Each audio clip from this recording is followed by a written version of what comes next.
This is Awaria dashless experience.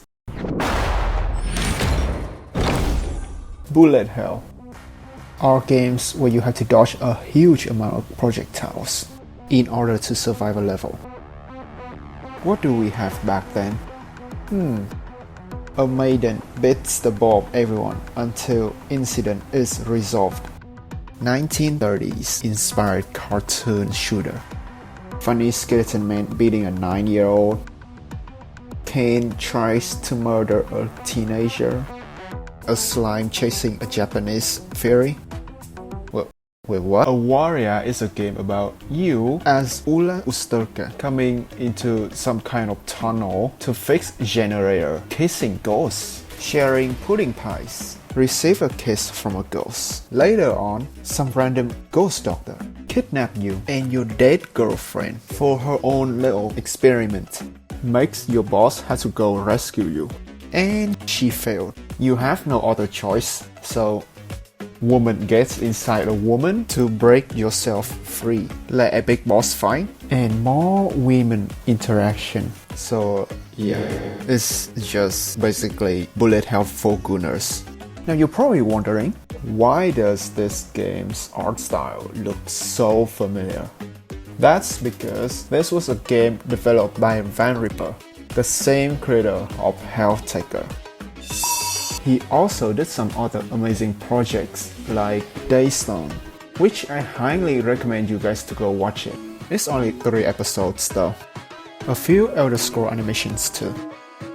And oh no. So that was my little recap.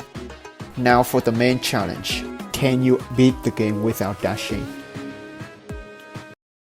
Yes, you can. But just beat the game like how it intended it. You don't have to torture yourself like this idiot. Hello. By the way, I only finished dashless in chapter 13. I haven't done in chapter 10, 11 and 12 when we play as Baba Yaga, because I've suffered enough with this one, so from 10 to 12 I'm gonna leave it next time. Wait, maybe. I didn't even watch any tips online. I don't think they even post anything related to this. Also, I thought by the time I edit this video and do more research, there are quite a lot of people out there did this run before me. Even from chapter 10 to 12. I'm glad I did this all by myself. Without further ado, enjoy this pain with me. Here is the layout of the final boss stage. Every time you start running, Dr. Striker always spawns 4 dogs and 2 crows of undead on both sides of the map. But for total, you are in the middle of the stage, so how are you supposed to be able to dodge that? Well, if you notice, there always has a little gap down there on the left side of the crow and up top on the right side. What you gotta do is try sneaking through there between the gap. Remember to hug the wall too. If you miss just a single pixel, the crow still hit you eventually. I accidentally found this out thanks to chapter 12 when we play as Baba Yaga.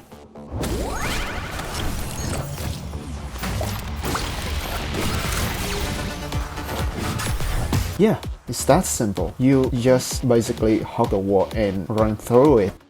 However, if the crow goes from the left side of the stage to the right to end themselves, you have to go all the way down and run through them to the opposite lane. This do apply to the right side too, but you go on top instead. And about those doggos, 4 in total. It's simple, just bait them ramming into the wall and then you bounce. For the next attack, we still got the same crow, but now we have 2 skull bombs. These 2 take 5 seconds to explode, or you can just go bait it. The first time I do this run without dashing, I always made this mistake. Please don't trigger the bomb like that. The distance between you and that thing is way too close. The reason why I keep baiting these bombs is if I let it go to 0, it's gonna be hard to avoid both the bombs and Striga's next attack. The best way to dodge this too, in my opinion, go all the way down the bottom of the map, bait 2 bombs, then going down, and watch out for all those fragments. Yeah, you need to avoid those little thingy from whatever that is.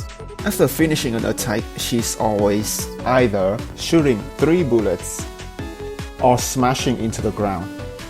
Since it always explodes in a snowflake pattern, you can just stand down here to bait both the bombs and the follow-up bullets. Next up, we've got... oh my god, the ball. That has to be the most annoying thing to deal with in this chapter, since I couldn't kill the ball with the dash ability, like over here. That obnoxious animal is brutal. I died too many times because of it. Sure, if you're lucky enough, you can get the ball to be killed by Striga while she's smashing the ground.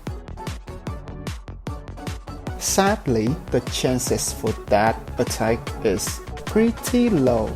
I was way too worried about the ball hitting me that I even forgot there are a million things happening on this stage right now. Like how I just ran into the crow down here. Accidentally triggered the nearest bomb. Way too focused on looking at the ball that I didn't even know there was a dog following me. After many countless of deaths, I finally knew how to counter this creature. Remember its animation. The ball always dashes twice. The first dash, if you run through it, it doesn't kill you. But by the time it's glowing, you go bye-bye. Sometimes it might stop the dashing process if you're not in its vision. It's gonna do a short dash, then walks normally. Why does it do that? Back then, I was mistaken it for a second dash. Like, look at this, it looks like it's doing a little bit of trolling at this point. Boom, bam, bop. It's always ramming straight into the last spot you stood. More specific, it behaves exactly like those doggos, but with bigger hitbox, and cannot be killed until Striga intervenes. Okay, what do we have here? The ball spawns along with 2 skull bombs or 2 crowds of undead. Again, just hug the wall and run down there so you can juke everything. You can do the same with the left crowd too. For the right side, like for example right here, you want to bring this red engine over there to fix it. You can wait the crowds run away then move on. Or you can hug the wall on top and run to the right side if you want to progress faster. Well, I think that's all her attacks in this chapter. The rest of the match, she just keeps recycling over and over again. Oh, and one more thing. Every time you start the game, run into a V-line like this from the right to the left to get a box of water and a bowl. It will help you a lot if one of the genre asks for this too, because you know this game is all about the RNG. You're literally guessing what tools it needs, praying that the stuff you picked are accurate by the time you arrived.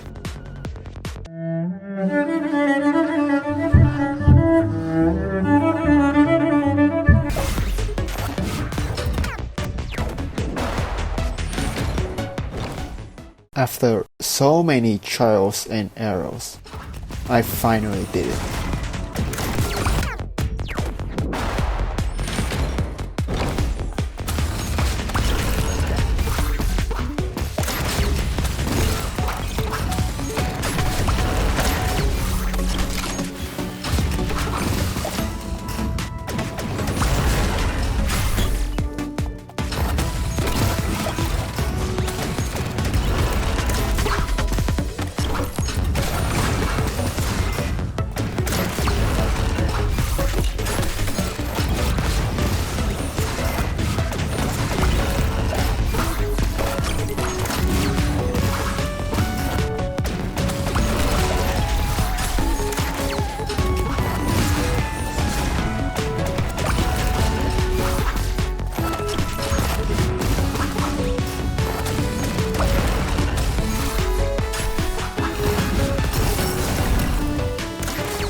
Holy, you have no idea how happy I was back then. Even though this is pretty pointless. Why did I do this to myself? I apologize for not having a live reaction footage. I found it really distracting when I recording both myself and the gameplay. And there we go, challenge complete. I was hoping if there was a secret achievement or something like that, but it's alright, I did have fun.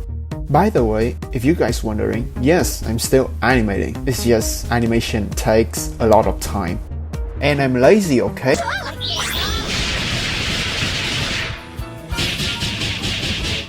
No memeing though, it actually is. I just want to do something else in the meantime, because stuck in one project is really frustrating and no bueno.